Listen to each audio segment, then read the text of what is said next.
In this video, I'm going to discuss the squat, an exercise that is essential in any training regimen as it is a movement used to improve endurance, strength, and power.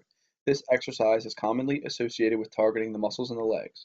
However, the squat is a compound exercise and targets many other muscles in the abdominal, lower back, and pelvic regions as well. This further contributes to the value of this exercise when training.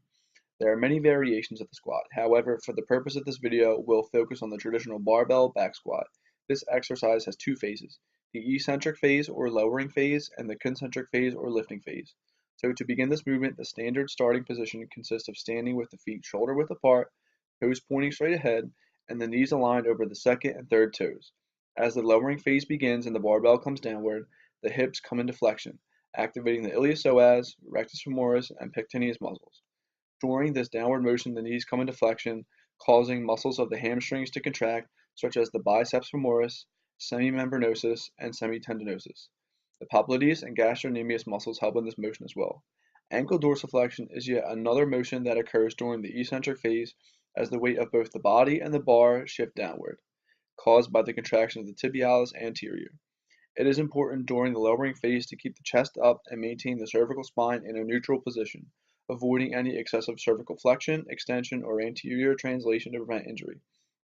Finally, the eccentric phase is complete as the glutes begin to stick out behind the body as if sitting into a chair to a depth that can be safely controlled without exhibiting any compensations such as knee valgus or knock knees, arching of the lower back, excessive forward lean of the torso, and unrestrained external rotation of the feet.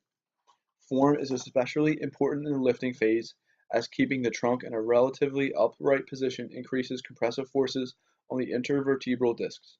Because the spine is able to resist compressive forces as opposed to shearing forces that happen when the spine is bent, the risk of spinal cord injury is reduced in this phase as well.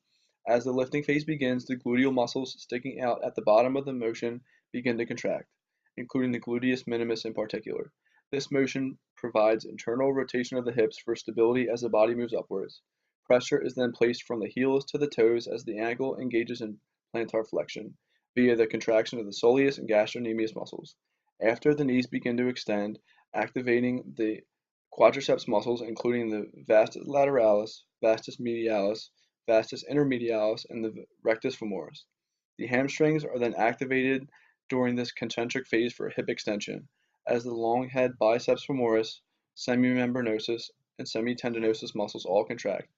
This compound exercise is finished when the body returns to the starting position with the hips and legs fully extended and the body back into a standing position.